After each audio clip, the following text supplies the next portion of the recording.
Media के साथियों का हार्दिक अभिनंदन। Delhi state anganwadi workers and helpers union की तरफ से मैं शिवानी और हमारे यूनियन मेंबर्स आप सभी का इस प्रेस कॉन्फ्रेंस में स्वागत करते हैं। आज हमारे पैनल में मैं हूँ शिवानी कौल, अध्यक्षा Delhi state anganwadi workers and helpers union. हमारे साथ जायदा है, जामा मस्जिद प्रोजेक्ट से वर्कर हैं। हमारे साथ अनीता है, शकरपुर प्रोजेक्ट से हेल्पर हैं। मनीषा है, निहाल विहार प्रोजेक्ट से, वो भी हेल्पर हैं। और सुनीता जी हैं आनंद पर्वत प्रोजेक्ट से, वो के भी वर्कर हैं। ये चारों ही लोग जो 991 टर्मिनेशन गैर कानूनी तरीके से दिल्ली सरकार और महिला एवं बाल विकास विभाग ने किया है, ये पहले उन्हीं टर्मिनेटेड वर्कर्स में से हैं। आज की प्रेस कॉन्फ्रेंस हम इसलिए रख रहे हैं क्योंकि हमारी हड़ताल 9 तारीख को जब एस्मा लगाए जाने की वजह से स्थगित हुई, उसके बाद से काफी सारी घटनाएं घटी हैं जिस पर यूनियन का पक्ष आना जरूरी था। हम लोगों ने लगातार देखा है कि आम आदमी पार्टी की दिल्ली सरकार और भाजपा की केंद्र सरकार किस तरीके से इस वक्त लगातार आंगनवाड़ी कर्मियों के मसले पर घड़ियाली आंसू बहा रहे हैं। और ये कोई पहली बार नहीं है, हम लोगों ने इस तरीके का इनका रवैया पहले भी देखा है। हमारी 2015 की हड़ताल में, 2017 की हड़ताल में भी इनका हमने रवैया देखा था। लेकिन इस बार ये एक नए ऊंचाई को छू रहा है। जो इनका पूरा ड्रामा, पूरी नौटंकी जो चल रही है, वो एक नई, आप कह सकते हो कि अपने आप में राजनीतिक पतन, इनके राजनीतिक पतन को भी दिखलाता है, लेकिन साथ में वो ये भी दिखलाता है कि किस तरीके से ये आंगनवाड़ी कर्मियों को सिर्फ वोट बैंक के तौर पर देखते हैं, उनकी दुख तकलीफों से, उनके जीवन के हालातों से। और इस वक्त जब 991 इलीगल टर्मिनेशन हुए हैं, उसके बाद इनको उनसे, उनके मसलों से, उनके परिवारों के समस्याओं से कोई लेना देना नहीं है। हम लोगों ने जब हमारी हड़ताल 38 दिन चली, 31 जनवरी 2022 से लेकर 9 मार्च 2022 तक हड़ताल हमारी जो चली, आंदोलन हमारा अभी भी चल रहा है। और जाहिरा तौर पे आंदोलन हमारा उस वक्त तक चलेगा जब तक कि हमारी सभी मांगे नहीं मानी जाएंगी। और हड़ताल पर भी हम लोगों ने जैसे अपने पहले प्रेस कॉन्फ्रेंस में भी और अपने पहले स्टेटमेंट में भी यही कहा था कि तात्कालिक तौर पे हमने स्थगित की है और हम इस देश की न्यायपालिका का चरित्र भी देख लेना चाहते हैं कि वो कितनी जनपक्षधर है, कितनी इम्पार्शियल, कितनी निष्पक्ष है, कितनी स्वतंत्र है, ये भी हम देख लेना चाहते हैं। और कोर्ट का फैसला कुछ भी हो, हम लोग आने वाले दिनों में जाहिरा तौर पे हड़ताल भी करेंगे और संघर्ष हमारा जारी है, संघर्ष के बाकी रूप भी जारी है। लेकिन 9 मार्च के बाद से हम लोगों ने लगातार जो बातें देखी हैं, वो आम आदमी पार्टी और भारतीय जनता पार्टी का असली जो चेहरा है, जो असली उनका चाल चरित्र चेहरा है, उसको उजागर करने के लिए वो घटनाएं काफी। 9 मार्च को एस्मा लगाए जाने के बाद, और सभी जानते हैं कि हमारी हड़ताल को किसी भी दूसरे तरीके से तोड़ पाने में, खत्म कर पाने में नाकामयाब दोनों ही सरकारें, राज्य में आम आदमी पार्टी की सरकार और केंद्र में भाजपा की सरकार, दोनों ही सरकारें चूंकि नाकामयाब साबित हुई, तो दोनों ही पार्टियों की मिली भगत से एलजी के जरिए इन लोगों ने एस्मा लगाया। और ये बात आज दिन के उजाले के तौर पर साफ है कि इस काले कानून को हमारी हड़ताल पर लगाने में केंद्र में बैठी भाजपा और राज्य में बैठी आम आदमी पार्टी दोनों की मिली भगत है। और तमाम मसलों पर हमने देखा है कि दिल्ली में, जो कि एक हाफ स्टेट है, उसमें एलजी हस्तक्षेप करते हैं। गैर जरूरी मसलों पर केंद्र और राज्य के बीच में जो कुत्ता घसीटी चलती है, जो तू नंगा का खेल चलता है, वो हमने तमाम मसलों पर देखा है। लेकिन वो मसले जाहिरा तौर पे मजदूरों से जुड़े नहीं होते हैं, आंगनवाड़ी कर्मियों से जुड़े नहीं होते हैं। वो मसले होते हैं जिन पर ये दोनों बहुत सारा ड्रामा, बहुत सारी नौटंकी कर सकते हैं। लेकिन जब एक ऐसा मसला आया जिसमें 22,000 आंगनवाड़ी कर्मियों की मांगों का सवाल था, उनके रोजगार का सवाल था, उनके कर्मचारी के दर्जे की मांग का सवाल था, उनके मानदेय बढ़ोतरी की मांग का सवाल था, तो दोनों ही ही पार्टियों ने मिलकर 9 तारीख को एस्मा लगाकर उस हड़ताल को, जिस हड़ताल को ये तोड़ पाने में नाकामयाब थे, वो चाल चले। उसके बाद से हमने देखा कि आम आदमी पार्टी के जो नए मंत्री चुने गए, कैलाश गहलोत, वो लगातार जो है पूरा नाटक करने का काम, पूरा आप कह सकते हो आंगनवाड़ी कर्मियों को बरगलाने का काम करते हैं। उन्होंने 9 तारीख को जब हड़ताल पर एस्मा लगा, हड़ताल स्थगित हुई, उसके बाद उन्होंने 10 तारीख से तमाम प्रोजेक्ट्स में फोटो सेशन करवाने के लिए, जो फोटो ऑप्स ये तमाम मंत्री नेता करवाते हैं, उन्होंने दौरे किए और उन्होंने कहा कि हम आंगनवाड़ी कर्मियों के दिक्कत तकलीफों को समझते हैं, हम इनकी समस्याओं पर काम करेंगे और आंगनवाड़ी कर्मियों को हम यकीन दिलाना चाहते हैं कि हम उनके हितैषी हैं। लेकिन हम क्या पाते हैं कि 11 तारीख से जो इलीगल टर्मिनेशन की एक सुनामी आती है, 991 वर्कर्स और हेल्पर्स का टर्मिनेशन कोई छोटी बात नहीं है। और डिपार्टमेंट और दिल्ली सरकार और केंद्र सरकार बदले की भावना से एक ऐसे आंदोलन से भयभीत होकर, जिस आंदोलन को वो किसी भी कीमत पर रोक पाने में नाकामयाब साबित हो चुके थे, वो ये इलीगल टर्मिनेशन का सिलसिला शुरू करते हैं। तो एक तरफ आम आदमी पार्टी के मंत्री इस तरीके की लफाजी नौटंकी करते हुए पकड़े जाते हैं और उसके बाद हमने पिछले 2 दिनों में बीजेपी के जो प्रदेश अध्यक्ष हैं आदेश गुप्ता, उनकी तमाम लफबाजियों को, उनकी तमाम नौटंकियों को, झूठे दावों को देखा। कल की प्रेस कॉन्फ्रेंस में इन्होंने नौटंकी करते हुए कहा है कि ये एलजी महोदय से अनुरोध करेंगे कि वो हमारी हड़ताल पर जो एस्मा लगाया गया है उसको वापस लें। ये एलजी साहब से अनुरोध करेंगे कि 991 आंगनवाड़ी कर्मियों का जो इलीगल टर्मिनेशन हुआ है, इस पर भी वो कोई ऑर्डर जारी करें। और इन्होंने ये झूठा दावा भी किया है कि हम दिल्ली सरकार और एलजी को कहेंगे कि मानदेय बढ़ोतरी की मांग का आप संज्ञान लेते हुए इस पे कार्रवाई करो। अब हमारी आंगनवाड़ी की बहनें, ये बहनें भी यहाँ पर बैठी हैं, पीछे भी हमारे रूम में बहनें बैठी हैं, बहुत सारी सैकड़ों की संख्या में बहनें नीचे भी हैं। अब अगर वो ये बात सुनेंगी, और उन्होंने कल ये बात सुनी, तो हमारे लिए किसी चुटकुले से, किसी लतीफे से कम नहीं है। जब भाजपा का प्रदेश अध्यक्ष इस तरीके की नौटंकी प्रेस कॉन्फ्रेंस में करता है, तो ये हमारे लिए किसी लतीफे से कम नहीं है। क्योंकि इनसे ये सवाल पूछा जाना चाहिए कि 8 मार्च को स्त्री दिवस के दिन जब हम दिल्ली सचिवालय पर हजारों की संख्या में पहुंचे थे और हमारी एक बहुत बड़ी रैली उस दिन हुई थी, स्त्री अधिकार रैली, सभी बहनों को पता है, यहाँ पर पैनल में भी बैठी बहनें जानती हैं, हम वहां पर पहुंचे। 8 मार्च को एलजी के आवास पर क्या भाजपा के शीर्ष नेताओं और आम आदमी पार्टी के शीर्ष नेताओं की बैठक नहीं हुई थी? ये भाजपा के प्रदेश अध्यक्ष कल की प्रेस कॉन्फ्रेंस में लगता है स्लिप हो गया, लगता है थोड़ा स्मृति लोप हो गया होगा, बताना भूल गए कि 8 मार्च को एलजी आवास पर जिस मीटिंग में राजेंद्र पाल गौतम, जो उस वक्त हमारे डिपार्टमेंट के मंत्री थे, जिस मीटिंग में वो बैठे थे और आम आदमी पार्टी के तमाम दिग्गज नेता बैठे थे, उस मीटिंग में भारतीय जनता पार्टी के नेता क्या कर रहे थे?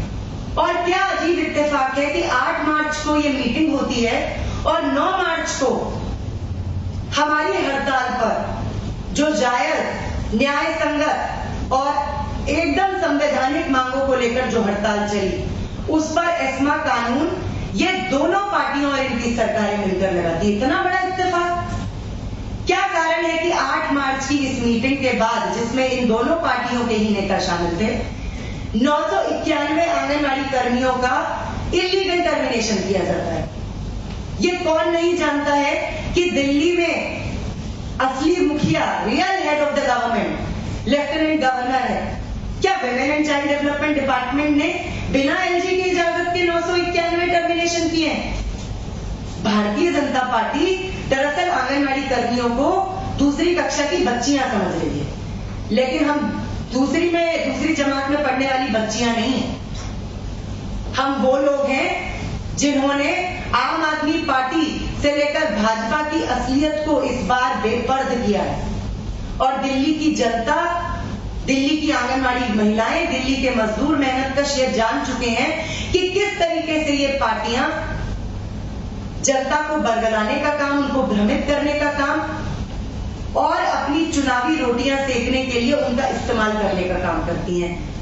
तो कल की प्रेस कॉन्फ्रेंस जो भाजपा के प्रदेश अध्यक्ष आदेश गुप्ता ने की और उसमें तमाम तरीके की लफबाजियां की। एक लफबाजी इन्होंने ये भी की कि कल यानी कि 23 मार्च को ये विधानसभा पे विशाल प्रदर्शन करेंगे।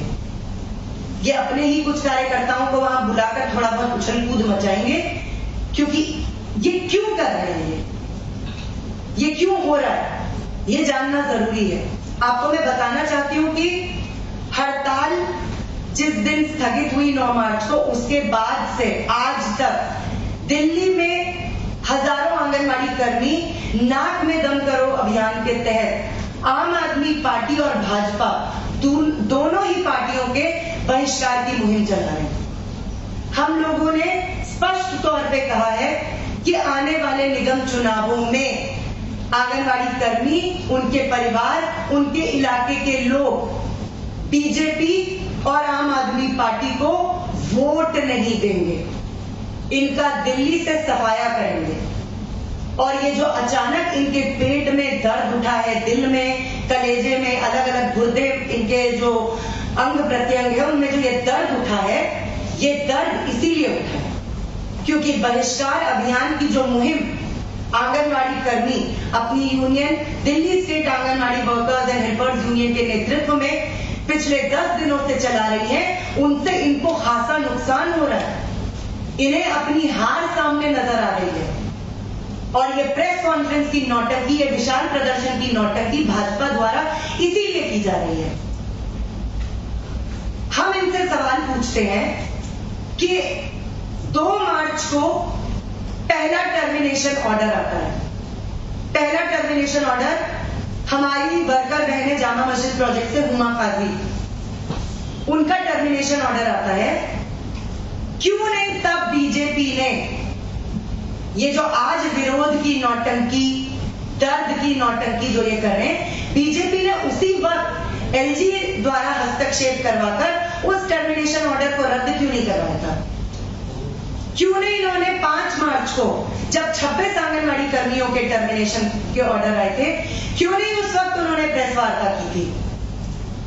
आज अचानक प्रेस कॉन्फ्रेंस और विरोध की ये नौटंकी इसीलिए हो रही है क्योंकि इनके बहिष्कार का अभियान दिल्ली में शुरू हो चुका है। 2 तारीख और 5 तारीख को इनके बहिष्कार का अभियान नहीं शुरू था, तब इन्हें लग रहा था कि दिल्ली की आंगनवाड़ी कर्मी आम आदमी पार्टी के खिलाफ ही मोर्चा खोले हुए हैं, जबकि हमने पहले दिन से ही ये स्पष्ट कर दिया था कि किसी भी चुनावबाज पार्टी को हमारे मंच पर आने की कतई जरूरत नहीं है, क्योंकि हमारे मंच, हमारी यूनियन के दरवाजे इन सभी पार्टियों के लिए बंद है, खासकर उन पार्टियों के लिए जो इस वक्त सत्ता पक्ष में बैठी हुई हैं। केंद्र सरकार के नुमाइंदे, लेफ्टिनेंट गवर्नर अगर चाहते और बीजेपी अगर चाहती तो 1 मिनट में 2 मार्च को, 5 मार्च को और 11, 12, 13, 14 मार्च तक चले टर्मिनेशन ऑर्डर के ये सिलसिले को 1 मिनट में रोक सकती थी। और आज इन्हें एलजी से अनुरोध करना पड़ रहा है। जिन लेफ्टिनेंट गवर्नर को ये आदेश देते हैं उनसे ये अनुरोध की नौटंकी कर रहे हैं।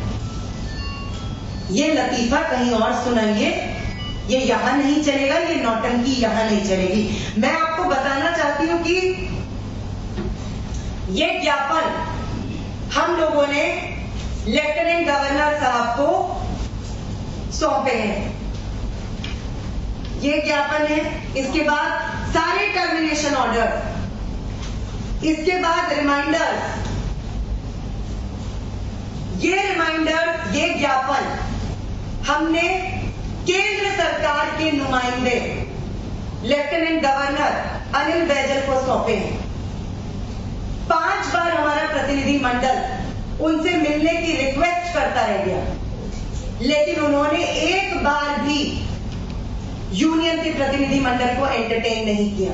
यहां बैठी हुई बहनें वहां जा चुकी हैं, लेकिन सिर्फ इंतजार करवा के और ये रिसीविंग देकर हमें लौटाया गया। क्या केंद्र सरकार के नुमाइंदे, क्या भाजपा की सरकार के नुमाइंदे लेफ्टिनेंट गवर्नर इन टर्मिनेशन ऑर्डर के बारे में नहीं जानते थे?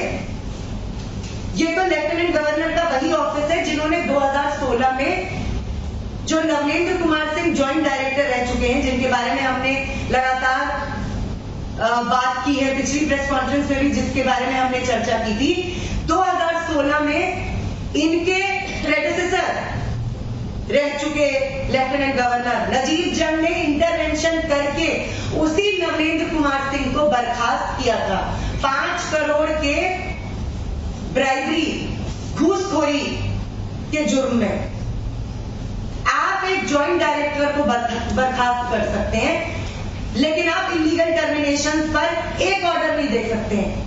यही नहीं, हमारी यूनियन का प्रतिनिधि मंडल, 60 बहनों का एक प्रतिनिधि मंडल बीजेपी के प्रदेश अध्यक्ष आदेश गुप्ता से भी मिलने के लिए गया था, लेकिन क्या किया उन्होंने? एक सड़क किनारे डेलीगेशन को रुकवा दिया गया, 2 घंटे हमें इंतजार करवाया गया और उसके बाद भी हमारे डेलीगेशन से नहीं मिला गया। हम यही बात उस वक्त भी भारतीय जनता पार्टी को बताने के लिए गए थे कि आपकी सरकार के नुमाइंदे लेफ्टिनेंट गवर्नर क्यों नहीं इंटरवीन करके हड़ताल की मांगों के लिए और इलीगल टर्मिनेशन के लिए यूनियन के प्रतिनिधि मंडल को बुला रहे, क्यों नहीं इस पर हस्तक्षेप करके वो सारे इलीगल टर्मिनेशन को वापस ले रहे हैं? साथियों, ये भारतीय जनता पार्टी के दिल में उठा हुआ दर्द, ये कोई अचानक उठा हुआ दर्द नहीं है। इसका कारण है जो बहिष्कार अभियान हम लोगों ने इनके खिलाफ छेड़ा है। और ये दोनों ही पार्टियां, आम आदमी पार्टी, हमने आम आदमी पार्टी की नौटंकी को भी देखा है, जहां पंजाब में जाकर इन्होंने वहां की आंगनवाड़ी कर्मियों से मानदेय डबल करने की बात कही है।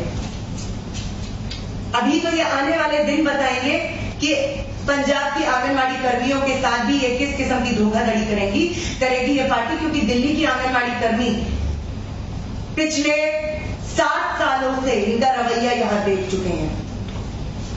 और मैं आपको बताना चाहती हूं, जो नए मंत्री कैलाश गहलोत हैं, उनसे भी आपको पूछना चाहिए कि जो मानदेय बढ़ोतरी की घोषणा 24 फरवरी को की थी, उस मानदेय बढ़ोतरी का क्या हुआ?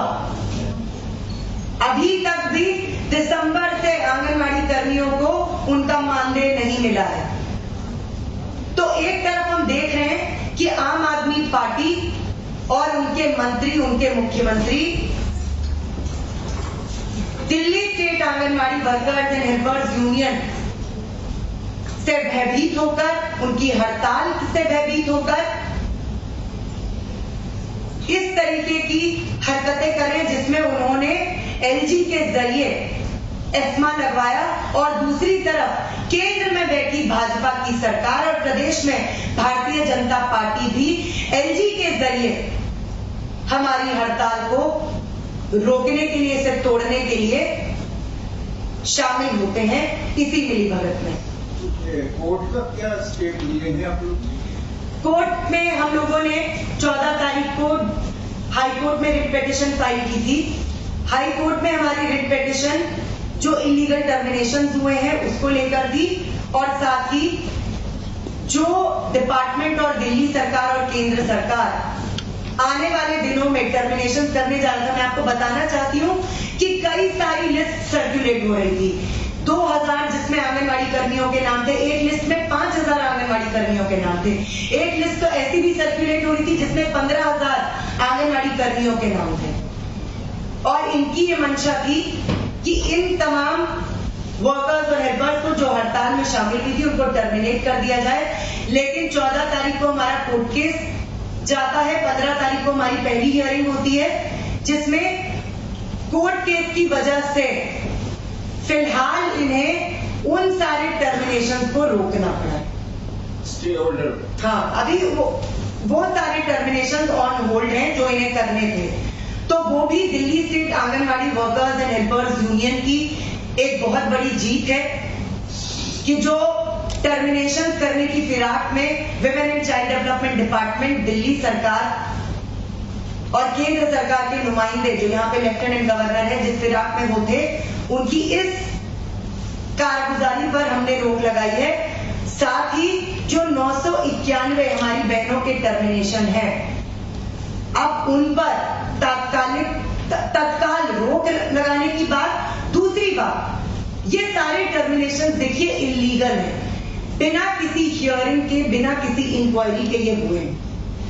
जो चार्ज लगाया गया है बहनों पर, वो चार्ज किसी भी अदालत में, किसी भी कोर्ट ऑफ लॉ में नहीं ठहर सकता है कि आप हड़ताल में शामिल हो। ये क्या मजाकिया बात है कि अपने संवैधानिक अधिकार पर अमल करने के लिए इन बहनों को प्रताड़ित किया जा रहा है। तो ये टर्मिनेशन ऑर्डर तो वापस होंगे। और ये बात भी देखिए, कहीं ना कहीं चुनावी दल भी इस बात को समझ रहे हैं और ये नौटंकी जो बीजेपी के द्वारा की जा रही है, ये नौटंकी हमारे कोर्ट केस से भी जाकर जुड़ती है। उन्हें भी पता है कि इलीगल टर्मिनेशन वापस होंगे।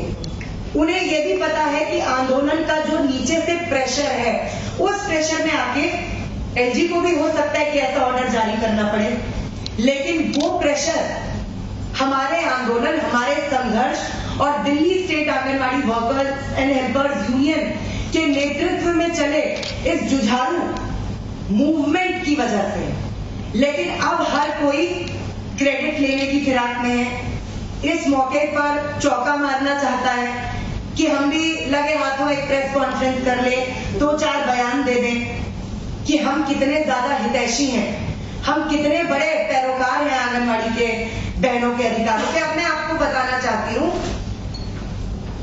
2018 में ये केंद्र सरकार है, मोदी सरकार है, जिन्होंने 1500 और 750 रुपए की बढ़ोतरी की।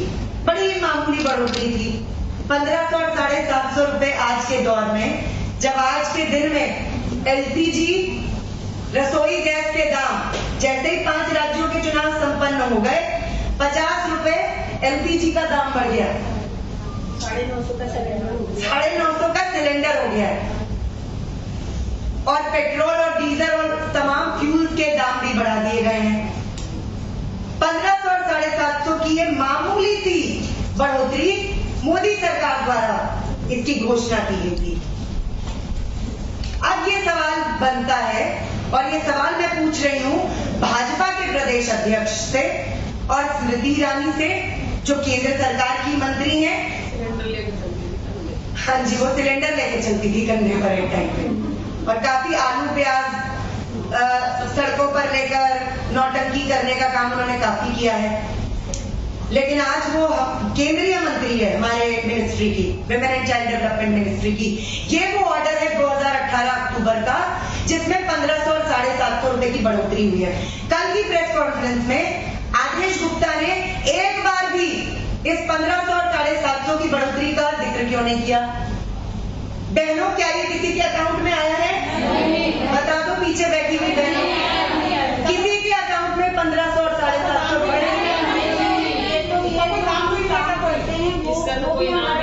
से नहीं आया है।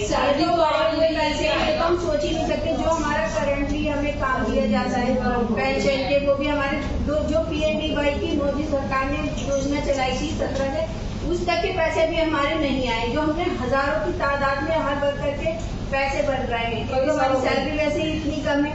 अब आप यही देख लीजिए कि 950 का सिलेंडर है और हमें 9,500 सैलरी में हम 950 का सिलेंडर ले आएंगे, तो हमारे घर के खर्चे कैसे चलेंगे? जब यहाँ हमारे विज्ञान भवन में हमें बुला के मोबाइल दिए गए थे, तो केजरीवाल का कहना था मेरी बहनें हैं ये, अब बहनों को 9,500 का लॉलीपॉप देकर टिकाया रखा है कि हो जाएगा। मोदी ने 1500 का लॉलीपॉप दिखाया कि मिल जाएगा, वो भी आज तक नहीं मिला है। तो इन लोगों को आदत हो गई है नौटंकियां करने की, और जितने बड़ी नौटंकी बात उतना बड़ा नेता बनता है। ऑन द पेपर देखो बस ये ऑन द पेपर। बिल्कुल। एक क्वेश्चन है मेरा, कल जो आदेश गुप्ता ने प्रेस कॉन्फ्रेंस की, उसमें कुछ महिलाएं उनके साथ नजर आती हैं आंगनबाड़ी की, वो उनका स्वागत भी कर रहे हैं, कौन है? देखिए, भाजपा के कार्यकर्ता तो हर जगह पहुंच जाते हैं, भाजपा के कार्यकर्ता, और ये कौन नहीं जानता है कि कुछ लोग आने वाले निगम चुनावों में चुनाव भी लड़ना चाहते हैं, टिकट भी पाना चाहते हैं, वो ये भी दिखलाना चाहते हैं कि हमारे साथ भी कुछ आंगनवाड़ी कर्मी खड़े हैं। तो इस तरीके के लोग तो हर जगह है। आम आदमी उनके जो वॉलंटियर काम कर रहे हैं उन्हीं को वो भी आंगनवाड़ी दिखा रहे हैं कि आंगनवाड़ी वर्कर। हमारी तो यूनियन से हमारी वार्तालाप बराबर है और यही 17 में भी थी हमारे साथ और आज भी हमारी भी एक पैर से खड़ी है। आप ये कहना चाहते हैं कि वो जो महिलाएं जो दिख रही थी इससे आपका कोई लेना देना नहीं, हमारी यूनियन का कोई लेना देना नहीं है। और इस तरीके के लोग अपना, देखिए इस वक्त निगम चुनावों में तमाम तरीके के लोग जो हैं वो चुनाव लड़ने की फिराक में है, टिकट पाने की फिराक में है। इस तरीके के लोग आम आदमी पार्टी भाजपा दोनों के गुड बुक्स में भी आना चाहते हैं। वो ये भी दिखाना चाहते हैं कि हमारा भी कुछ रसूख है, हम भी 10-15 औरतें जुटाकर जो है दिखा सकते हैं हम भी, हमारे पीछे कितने लोग खड़े हैं। जबकि सच्चाई ये है कि आम आदमी पार्टी हो या बीजेपी हो, इन दोनों ने ही न सिर्फ आंगनवाड़ी कर्मियों को बल्कि दिल्ली की जनता को ठगने का काम किया। और आंगनवाड़ी कर्मी तो भुक्तभोगी हैं। हम तो 2015, 2017, 2022 में इनके असली रवैये को देख चुके हैं। असली बात यह है कि आदेश गुप्ता, जिन्होंने कल प्रेस कॉन्फ्रेंस की और कल उनके बगल में भी 2-3 जो बीजेपी के कार्यकर्ता बैठे हैं, वो कार्यकर्ता भी जो घड़ियाली आंसू बहा रहे हैं। सवाल ये उठता है, सबसे पहली बात और सबसे पहला सवाल, केंद्र सरकार के नुमाइंदे एलजी ने 9 मार्च को आंगनवाड़ी की हड़ताल पर जो एस्मा लगाया, क्या वो बीजेपी की इजाजत के बगैर लगाया? क्या वो केंद्र सरकार की इजाजत के बगैर लगाया?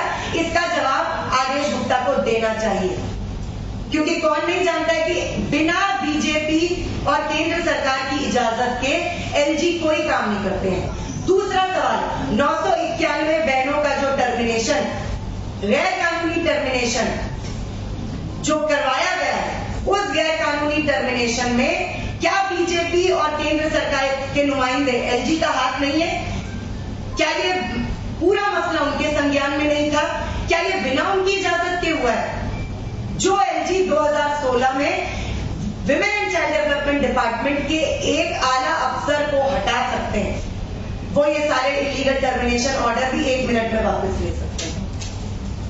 बीजेपी को इस सवाल का जवाब देना चाहिए कि 2018 में जो केंद्र सरकार ने मानदेय वृद्धि की घोषणा की, वो मानदेय वृद्धि अभी तक बहनों के अकाउंट में क्यों नहीं आई? बीजेपी को इस सवाल का जवाब देना चाहिए कि मोदी सरकार जो न सिर्फ दिल्ली बल्कि पूरे हिंदुस्तान की आंगनवाड़ी कर्मियों और स्कीम वर्करों को कर्मचारी का दर्जा देने का हक रखती है, वो क्यों नहीं दे रही है?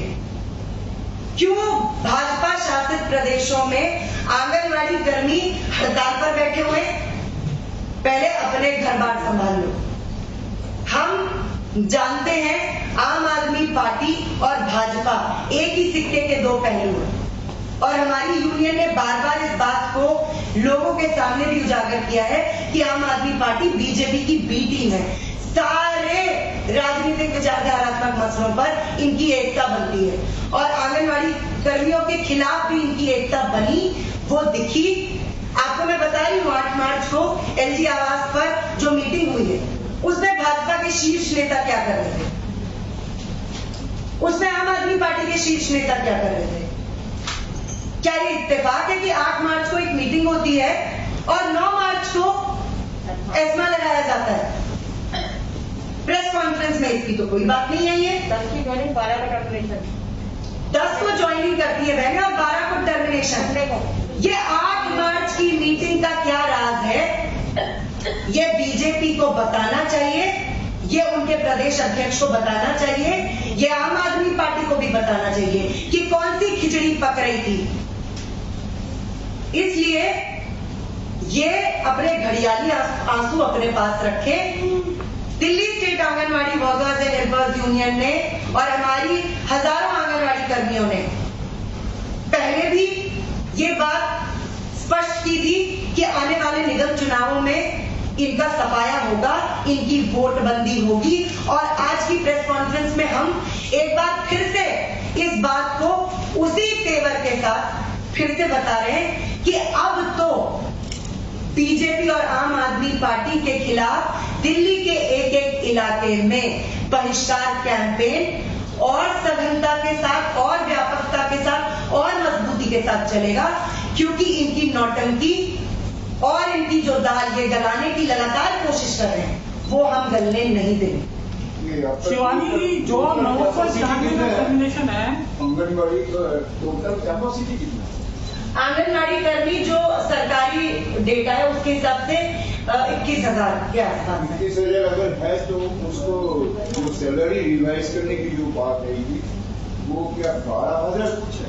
हाँ, 12,220 रुपए उन्होंने कहा है। अभी कहीं 1500 का अलाउंस है और इसमें इसके अलावा 1,500 रुपए एक अलाउंस है। वो तो 18 में भी 1500 कही थी, हम कैसे यकीन मान रहे कि वो देंगे? वो अलाउंस मिलेगा नहीं। तो फिर पहले भी झूठे थे और आज भी झूठे हैं।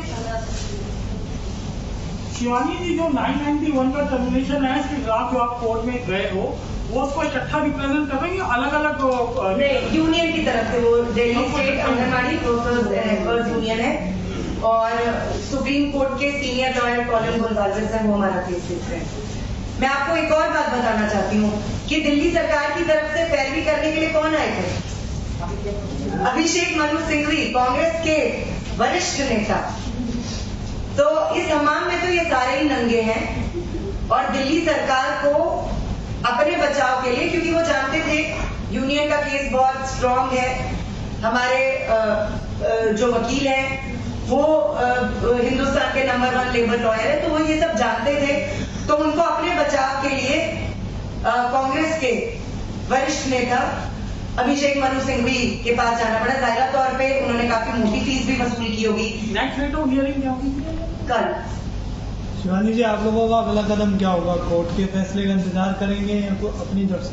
नहीं, हमारा तो देखिए आंदोलन जारी रहेगा। बिल्कुल हमारा आंदोलन, हमने सिर्फ कहा है ये भी जो तात्कालिक तौर पे हड़ताल स्थगित की है, ये हम सिर्फ इस देश की न्यायपालिका को एक मौका दे रहे हैं कि वो अपने इस दावे को, जो हम बचपन से सुनते आए ना, न्यायपालिका स्वतंत्र है, निष्पक्ष है, जनपक्षधर है, हितैषी है, और जब स्त्रियों का मामला आता है तो भी न्यायपालिका कथित तौर पे तो कहते हैं कि बड़े इस तरीके के मामलों में काफी प्रो वर्कर जजमेंट देती है, तो आप देखते हैं ये उनका टेस्ट है। क्योंकि आजकल जो हमारे साथ चल रही है वो तो तानाशाही चल रही है, जिसकी हुकूमत, जिसकी सत्ता, हमारी तो कोई सुनवाई ही नहीं हो रही है कहीं पर भी, किसी भी तरह कहीं पर भी हमारी सुनवाई नहीं है। सैलरी के लिए हमने हड़ताल के बीच में एक दिन भी करी थी कि भाई शायद ये हमारी डिमांड माने, उससे भी कोई रिवॉर्ड नहीं हुआ। बाद में भी हमने लेटर भेजे, 5 दफा हमने एलजी के पास भी गए, लेकिन कुछ नहीं, क्योंकि तानाशाही चल रही है। और वही कि भाई वो चोर मुसेरे भाई हैं, तो दोनों ही मिले हुए हैं। हमारे सामने ये भाजपा है और ये आम पार्टी है, लेकिन दोनों ही चोर हैं, वही चोरी करना सीख रहे हैं। अब ये सिर्फ इसलिए कहा गया है कल की मीटिंग के लिए, ये लॉलीपॉप दिया जा रहा है कि हम करेंगे, ताकि ये जो हमने बहिष्कार करने की स्कीम चलाई है, क्योंकि हमारे अंडर कितने, हमारे अपने एरिया के ही एक 1200 वर्कर्स के पॉपुलेशन है, और जो हमारे एरिया वाले होते हैं वो हमसे पूछते हैं कि कौन पार्टी अच्छा काम कर रही है। तो उन्हें पता है कि आंगनबाड़ी वर्कर्स काम करती है एरिया में, और उनके नजरिया भी उन्हें पता रहता है कि सरकार में क्या चल रहा है, तो इस टाइम बौखलाई हुई है। तो आप लोग जो बहिष्कार कर रहे हैं, क्या यही एक तरीका बचा है दबाव बनाने का? नहीं तरीका, मैं तो आपको मैं पहले ही बोल रही हूँ कि हड़ताल पर हम फिर जा सकते हैं, इससे कोई फर्क नहीं पड़ता है। कब से? ये हम नहीं, आप अभी थोड़ी हम आपको इसमें बता दे रहे हैं कि हम कब जा रहे हैं। आंदोलन चल रहा है, आंदोलन के कई रूप चल रहे हैं। तात्कालिक तौर पर जो सस्पेंशन है वो सिर्फ कुछ वक्त के लिए है। जैसे हम जानते हैं कि इस वक्त देखिए सेंटर्स पर भी जो WCD डिपार्टमेंट और दिल्ली सरकार कर रही है, ये सब जानते हैं कि वहां पर लगातार प्रेशर बनाया जा रहा है, आंगनबाड़ी कर्मियों को अलग अलग तरीके से प्रताड़ित करने का काम हो रहा है। तो कोई मुहूर्त नहीं निकलता है हड़ताल का कि हड़ताल कब करनी है, स्थितियां बनती हैं और हड़ताल हो जाती है, और सबको पता भी चल जाएगा जिस दिन हड़ताल हो जाएगी। बाकी आंदोलन चल रहा है। इस टाइम हमारा मेन एजेंडा है निगम चुनावों में नाक में दम करो अभियान के तहत इनका पूर्ण बहिष्कार। और आपको मैं बता रही हूँ कि ये दोनों पार्टियां अपने किए के लिए जिम्मेदार है। इनको हमने बार बार ये वार्निंग दी थी कि आंगनबाड़ी कर्मी जो आपको कह रही हैं कि मामले का संज्ञान ले लो, मामले का संज्ञान ले लो, अगर बहिष्कार अपना रुकवाना चाहते हो, लेकिन इनको हर बात मजाक लग रही थी। अब वास्तव में जैसे कि जाहिरा ने भी कहा, ये जानते हैं, ये अंदर से बौखलाए हुए हैं। ये अचानक जो प्रेस वार्ताएं हो रही हैं, फोटो सेशंस हो रहे हैं, आंगनवाड़ी सेंटर्स के दौरे किए जा रहे हैं कैलाश गहलोत द्वारा, आंगनवाड़ी कर्मियों का विश्वास जीतने की जो बात हो रही है, क्यों हो रही है? क्योंकि वो जानते हैं कि इनको नुकसान अगर इनको हमने पहुंचाया, जो ये ऑलरेडी पहुंचा चुके हैं, और वो एक एक दिन हमारी आंगनवाड़ी की बहनों को याद है, 38 दिन हड़ताल का और उसके बाद से अब तक का डेट नोट कर लीजिए, 22 मार्च तक का, ये एक एक दिन दिल्ली की आंगनवाड़ी कर्मियों को याद है, और सूद समेत इसका पूरा हिसाब किताब लिया जाएगा। और बहिष्कार से घबराए हुए ये लोग अब ये नौटंकी कर रहे हैं, तो इस वक्त प्रिंसिपल फोकस हमारा ये है। क्योंकि क्यों हमारा ये प्रिंसिपल